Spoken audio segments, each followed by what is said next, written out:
皆様こんにちは、ネイジの猪俣です。いつもチャンネルをご視聴いただきありがとうございます。今回はリメイクをしていきます。こちらはダイソーのファスナーになります。以前紹介させていただいたナップサックなんですけれども、こちらにですね、ファスナーをつけてリメイクをして実際に旅行に連れて行きたいと思っております。この状態から紐を外してどんな風に変わっていくのかを制作動画になりますけれども、よかったら最後までご覧ください。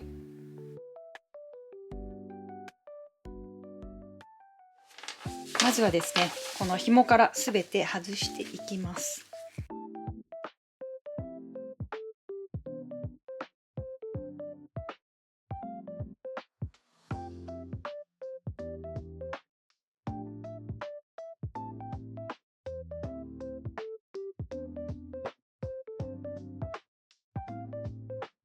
はい、これで全てのパーツが外せたところです。ファスナーをつけていきます。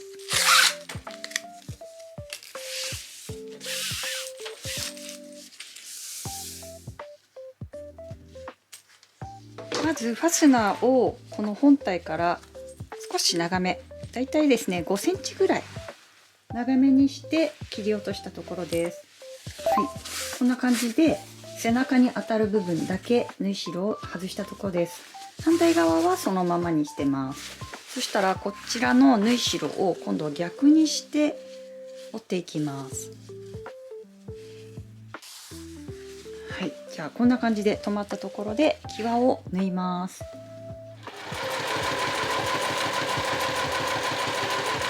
そして今背中面の方を表にしている状態です。紐がですね結構長いのでこのままショルダー用にしようと思います。1本で。なので半分のところにちょっと印を、そしてこの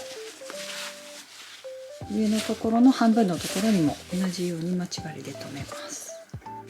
そしたら今つけたこの待ち針の印とこの中のところを合わせて折りたたんだところ重なるようにして、ここで2つ同時に重ねて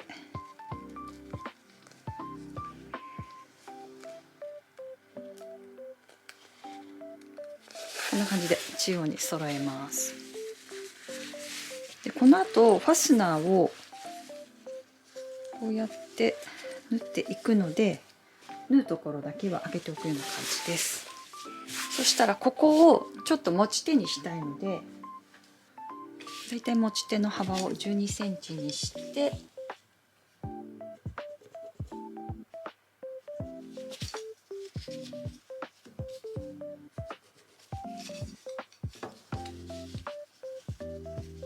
ちょっと見えないですけど、ここを四角にしてバツをそれぞれ縫っていこうと思います。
はい、こんな感じで縫い終えたところです。ここが持ち手になって、ここはそのままちょっとショルダーみたいな感じになるかな。はい、では、ファスナーを先につけていこうと思います。ファスナーは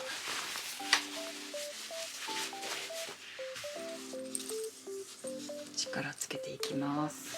なんか両開きの方が良さそうな気がするので、こっちにもアジャスターつけます。このダイソーのファスナーなんですけど、外せると思う。そしたら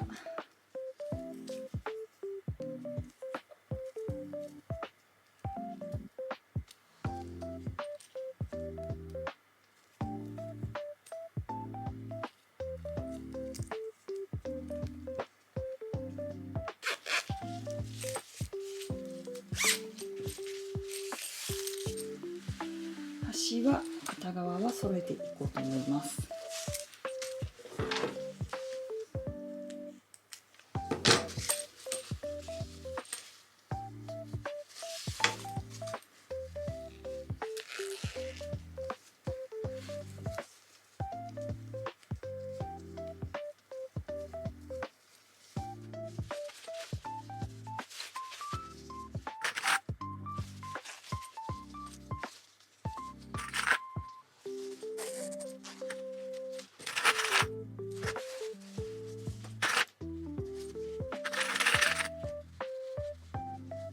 そしたら表からそのまま際を縫っていきます。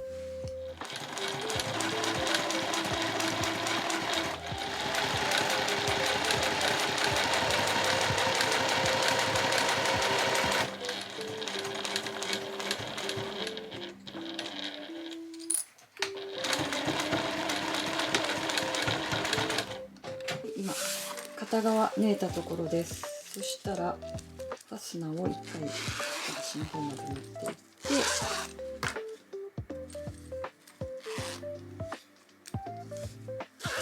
んな風にしておきます。そしたら反対側も同じようにして縫っていきます。ちょっと合い印つけておこうと思います。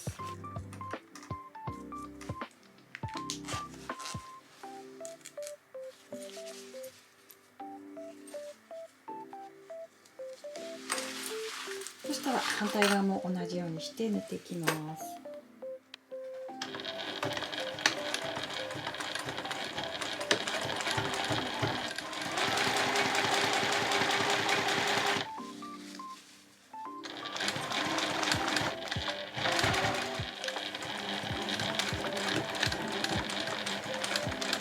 そしたらこの片側の方は閉じておきます。はい、こんな感じで片側は閉じて、片側はまだ開いてるんですけど、ここは後で革とかで留めていきます。でここは何かっていうと、こういうカラビナとかをつけられるとすごく便利なんですよね。なのでカラビナ用にして、このファスナーとつなげられるようにしていきます。そしたら反対面はこうなってるので、このショルダーのところを仕上げていきます。この状態でもう止めちゃってもいいんですけど、こんな感じで止めちゃおうかな。そして一回これでちょっと仮止めして、ちょうどよかったらそのまま止めます。で今背負ってみたら意外とこの長さでも大丈夫だったので、このままここで縫い付けをしていきます。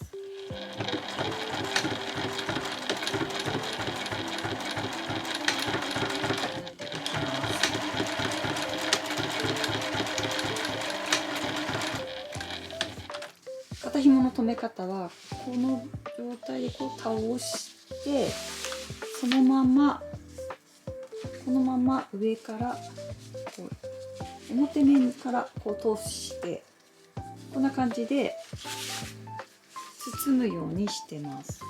そしたらこう折って、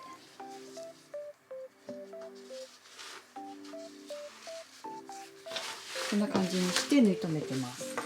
反対も同じような感じで、ここはこう横にも動くので、ここでしっかりと留めておきます。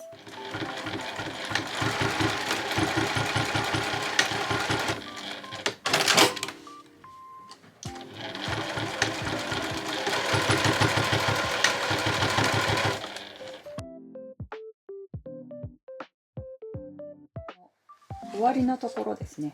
この部分普段は革にするんですけど、今回は軽くしたいので布で閉じていきます。歯切れを使います。せっかくなのでリバティの生地で合わせようと思います。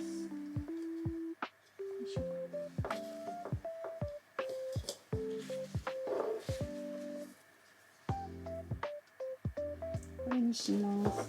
ちょっとピンクをで、そ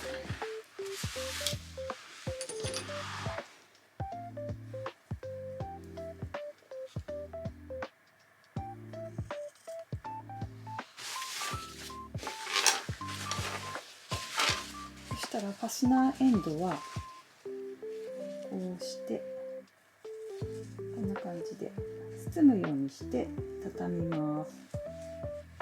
で畳んだら1センチを縫います。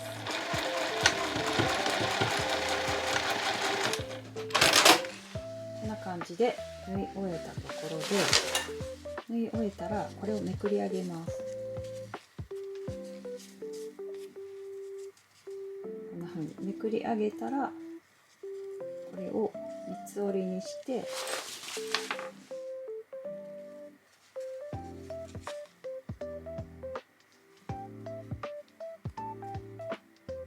際を縫います。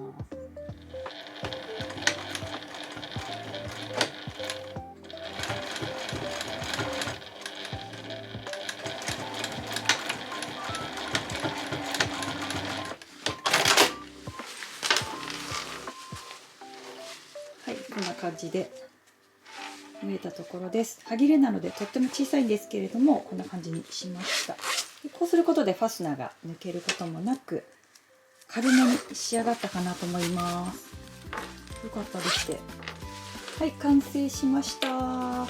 旅バッグになったイメージ通りの巾着の状態でも良かったんですけど、パソコンをやっぱりまっすぐ入れたいなっていうのがあって、四角い収納しやすいバッグにしました。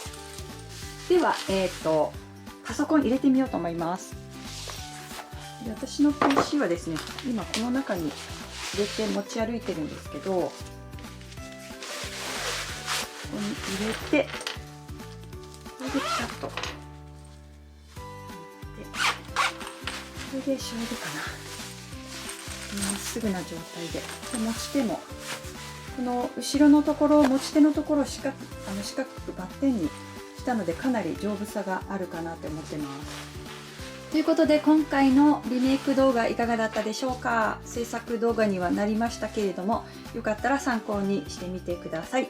それからこちらの100円ショップで活用したこのファスナーなんですけれども、実際にですね、以前も使ったことはあるんですけれども、ちょっとね縫いづらさがありますので、初心者の方とかはできるだけ手芸店で購入されたファスナーを使用されることをお勧めします。ちょっとですね、素材的にもあんまり私はあんまりおすすめできないかなっていう感じですね。便利に使うことはできるんですけれども、慣れてらっしゃる方は大丈夫かと思います。という感じの今回の動画になりましたが、いかがだったでしょうか。ぜひ皆様の手作りにお役立ていただけますと嬉しいです。よかったらネイジの小部屋の方も覗いていただけると嬉しいです。旅の間ですね、皆様見守っていただけると嬉しいです。それでは最後までご視聴いただきましてありがとうございました。また次回の動画でお会いしましょう。